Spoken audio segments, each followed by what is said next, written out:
Hi everyone, my name is Vinit. I'm the founder of London School of Sales. We exist to change the perception of sales from the inside out. That in a very short summary of what we do. We provide training, we provide coaching, we provide consulting, all specific to sales. And if you have a sales challenge, the chances are that we have a solution that can help you overcome it.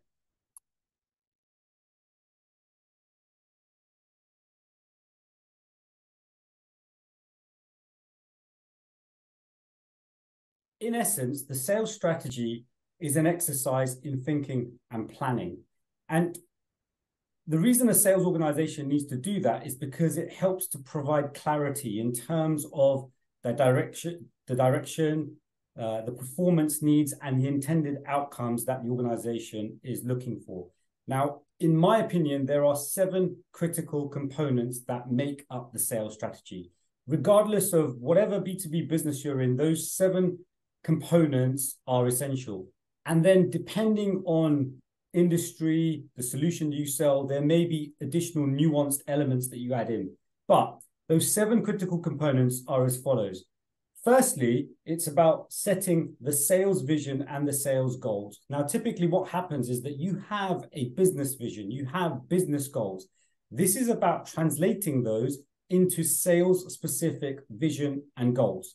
And in doing so, what you're doing is you're setting the foundations for how the sales organization is going to act, okay? What outcomes they want, what tactics we're going to follow, and so on and so forth. Linked to that, the second element is something called market fit analysis.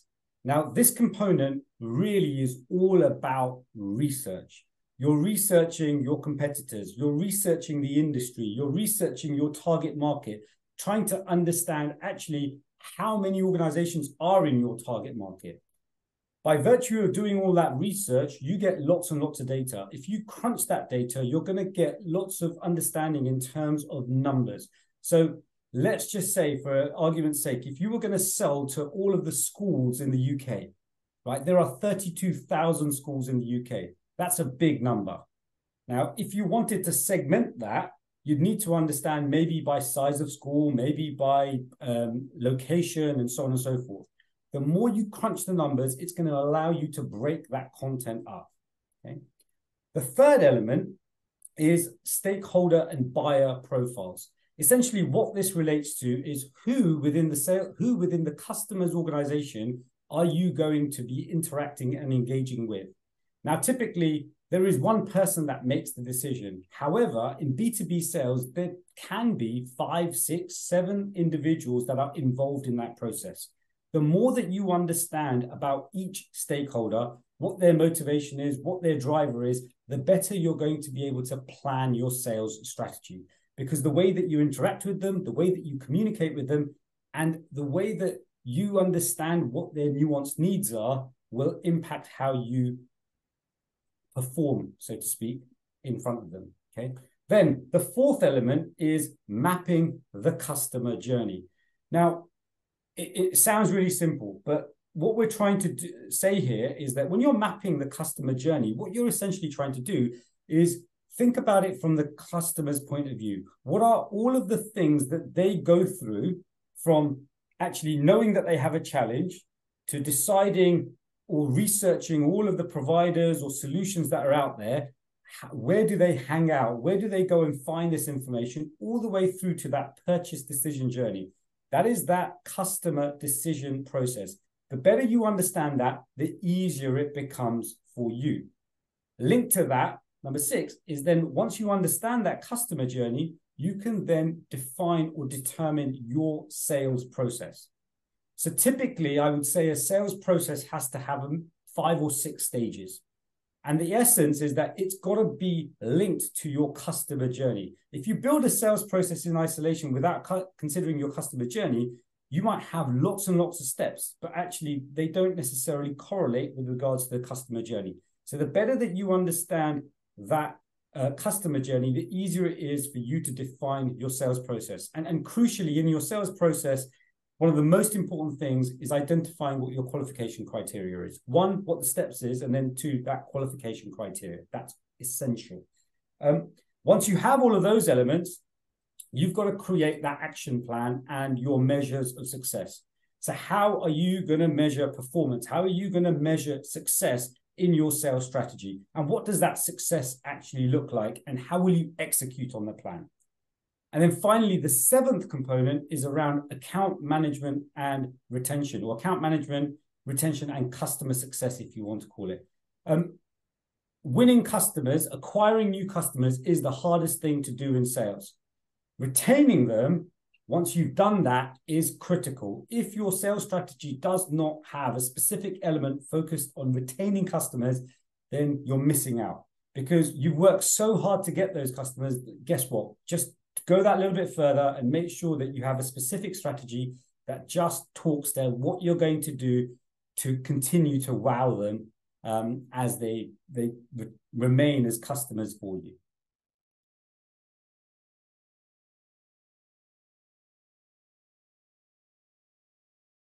The most important thing, not only in business, but in sales as well.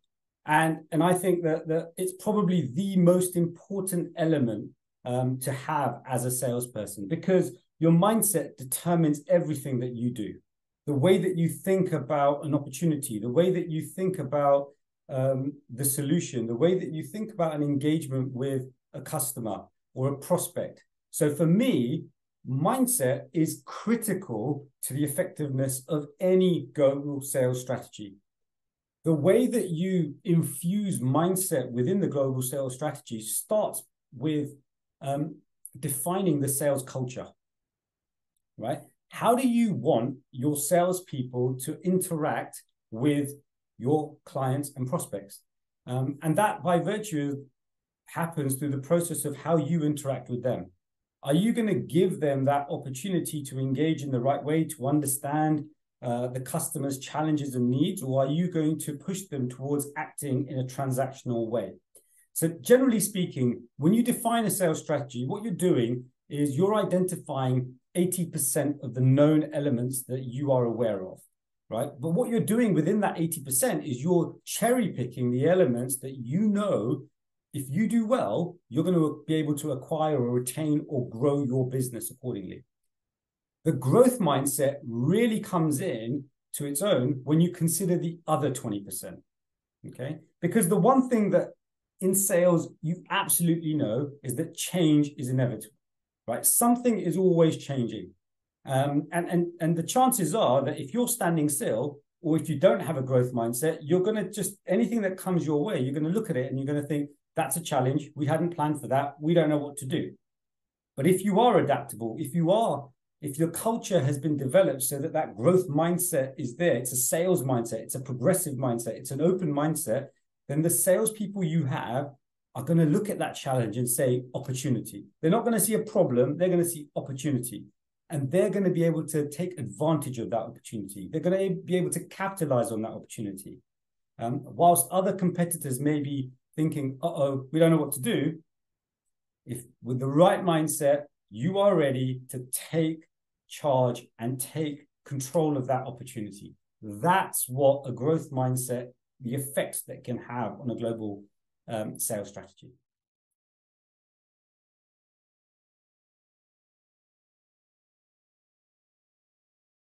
There's several, and depending on type of organization, depending on where they are in their cycle, there are different challenges that may affect them.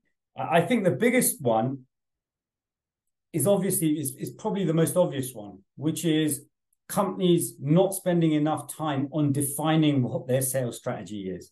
And instead, what they do is, because they did something 2 years ago, 3 years ago, they continue to use that same plan, or they've got a very superficial plan which only looks at the target number that they want to hit by the end of that year. So for me, that's probably the most important one, because they just haven't given enough due consideration to that process. Now, some other things that can go wrong, or companies don't always think about, is, let's just say that they want to enter a new territory. They've already grown, they're doing really well, they want to enter a new territory. Now, at that point, what they do is they just take their existing sales strategy and try and use it for this new market or this new territory that they're going to go after. For me, that's a pitfall, because new market, new territory means new variables that we probably haven't considered. For me, you have to go back and do all of that due diligence again. Even if that due diligence confirms that, yeah, we are all set, we know 80% and all of those things, you've got to go back and do it. Because if you don't, you're making a lot of assumptions, right? So that's one. I think, and that word assumptions, I think there are far too many times where I see organizations just making too many assumptions. My general thing is you've got to qualify as many of the assumptions as you can. There'll always be elements of doubt. There'll always be some things that you can't qualify, but where possible, you've got to try and qualify as much as possible. And the way that you do that is by having conversations. Clients, your prospects, your suppliers, your team members, there's a wealth of information and knowledge there. You've just got to have those conversations, because actually, in virtue of doing so, you're going to get so much information from the process. And the other big pitfall, I think, that I often see is that companies want everything. And generally speaking, they don't know how to set boundaries when it comes to set their sales strategy. So actually, the most underutilized word in sales, I believe, is no. Right? So set your boundaries. The whole reason you're going through this exercise is to understand what you're good at and actually make sure that you're going after your ideal customers that you have a real powerful solution for, that are really going to benefit. When you don't have that boundary and prospects approach you and say, oh, can you do this? Can you do this? Can you do that? What you're doing is you're selling, you're basically, the boundary just keeps getting extended. As a consequence of that, you spread yourself too thin. You can't do all of it. The best work that you would be able to do, you're not able to do. So saying no is a massively important thing, and not enough organizations do it because they're just too fixated on chasing the revenue and getting any sale at any cost.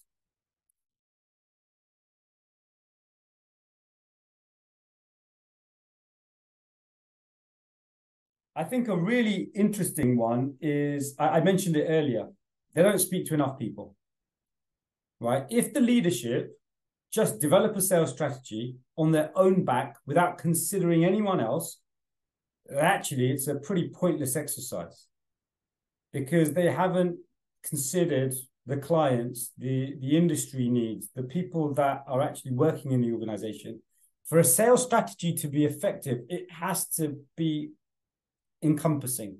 And the only way that you do that is by speaking to as many people as possible. So that's a big barrier that I see. Also, I think one of the important ones as well as a barrier is companies want to grow, right? They want to scale.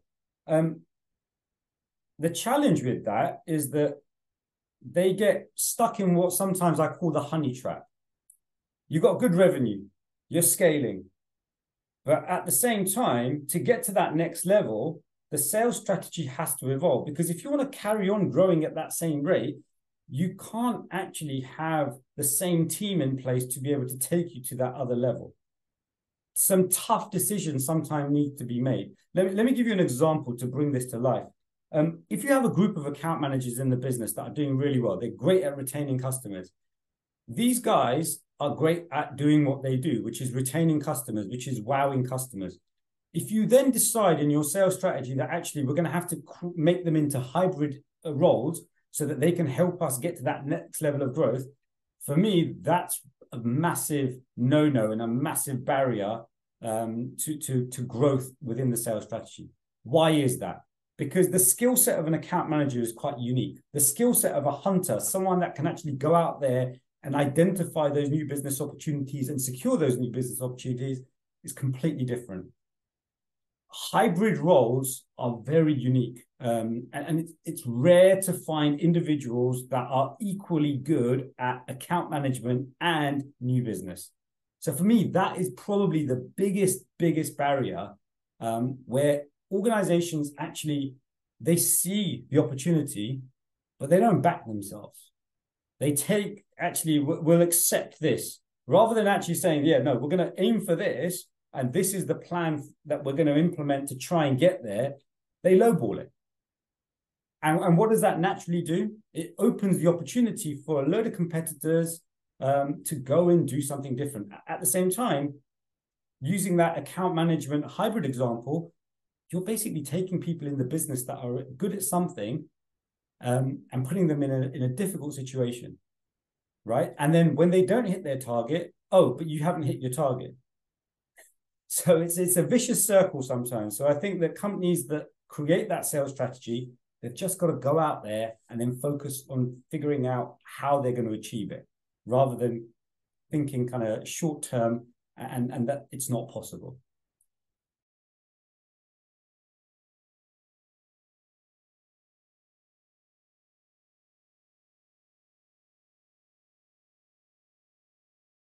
Technology has been a game changer in sales. And in my opinion, AI is just another iteration of that.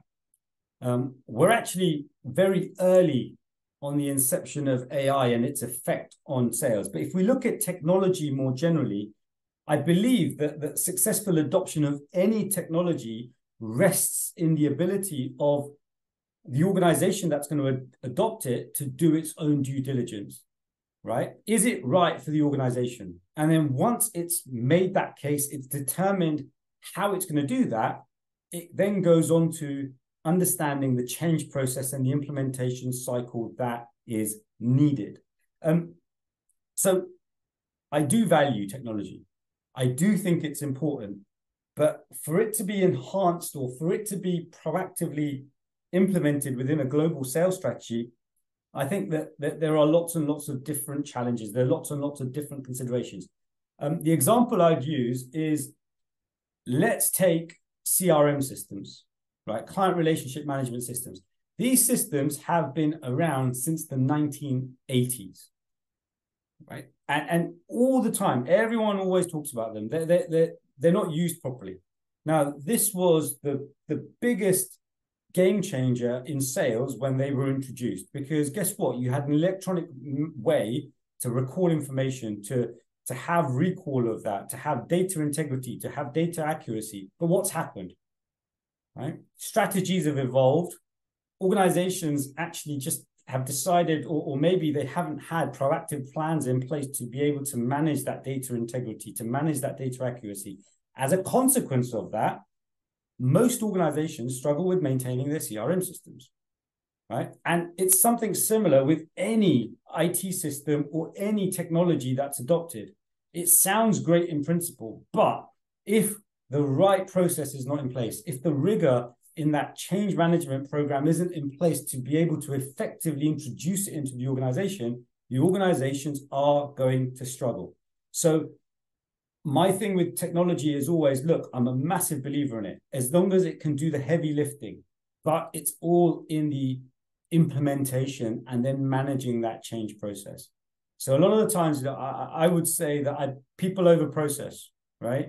If you train people in the right way and they're thinking about things in the right way, then guess what? They will help you to see the gaps and make sure that any technology is used in the right way.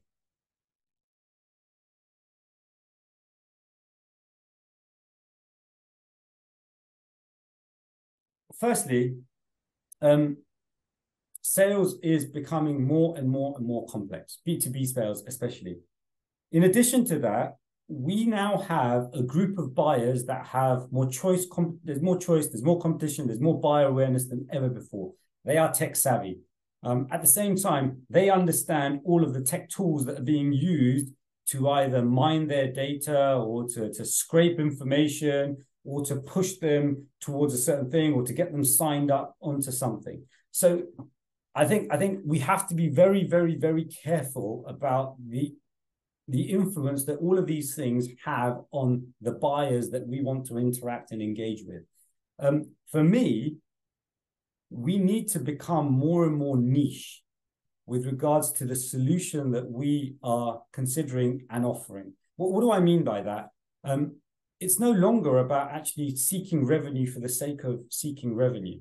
Let's make sure that we are proactively targeting the right customer profile. Let's make sure that we've done our due diligence, we've qualified, we've had the right discovery calls, and we totally understand what the client is looking for, and we have a solution that can support their needs, not only now, it gives them what they need now, but there's an opportunity to build and to grow with them. Because if you do that, then actually the opportunity is endless. You're not only ticking the box of the client, but you're actually showing them that there's an opportunity there to partner with an organization that's going to continue to support them and grow with them. So for me, that is one of the most important things. If we can do that, it's a game changer.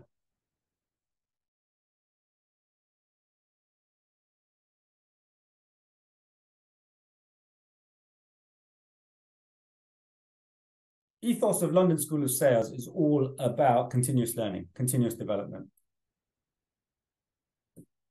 At the moment, I think if you want to look at consistency, if you want to look at adaptability, it's got to be about having continuous plans, right? Yes, things change, but that sales strategy that you have in place, there's a line.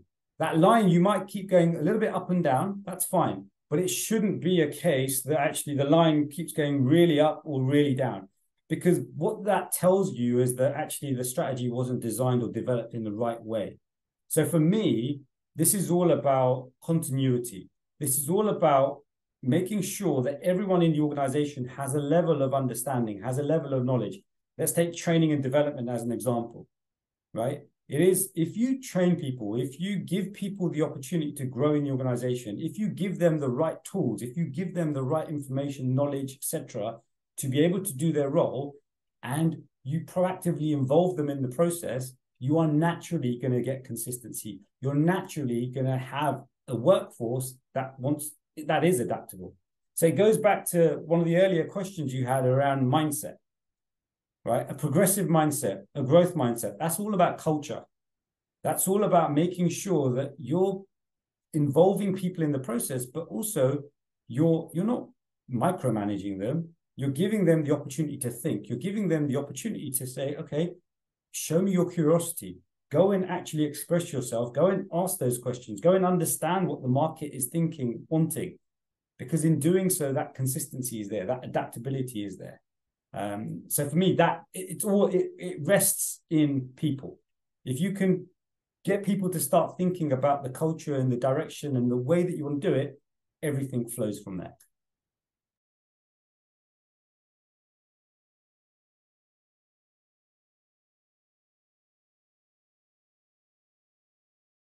Training and development, definitely, because too many organizations see training and development as a one-time exercise.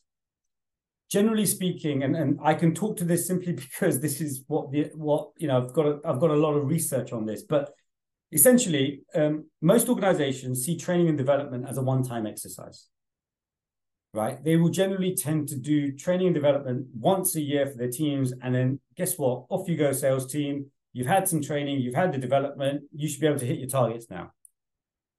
The reality is that if a salesperson sits in that classroom environment for a whole day, although lots and lots of good stuff may have been shared, the chances are they're only going to take away 1, 2, maybe 3 things from that whole day session. A progressive strategy, a continuous development strategy is more beneficial. So for me, that's one of the most important things. There is often, we do these 1-day sessions or 2-day sessions, companies invest in them, but there's no plan after that. Anything that you're going to invest in must have a continuous element to it, right? If you're going to invest in technology, well, actually think about doing the due diligence before you invest in that technology. Make sure that you've got enough people in the organization involved in that process. And also, once it's implemented, make sure that change program continues. So a lot of this is about that planning. It's about having that rigor in place in terms of, what are we going to do to maximize engagement? What often happens is that you get one person that's managing the project, but actually they're failing to recognize the perspective of everyone else around them. I'm not saying everyone, but I'm saying generally that's the case. So for me, it's perspective. right? And it's just about putting that due diligence, that rigor in place that will help adoption, that will increase engagement, and that ultimately is going to increase the return on investment into whatever an organization does. Okay. One of the other challenges that I see is that far too many organizations are spending money on technology. They see technology as the all singing, all dancing solution to all of their problems. And therein lies the challenge. They haven't done the due diligence. They've jumped on the bandwagon because, oh, AI, everyone's investing in AI. We've got to do something in AI. Actually, but they haven't thought through, is it right for them? So I think that due diligence sometimes is missing. And you to want of a better word or a phrase, you need to move away from the FOMO that exists and start actually doing what is right for your organization and for the individuals in your organization and for the clients that you serve.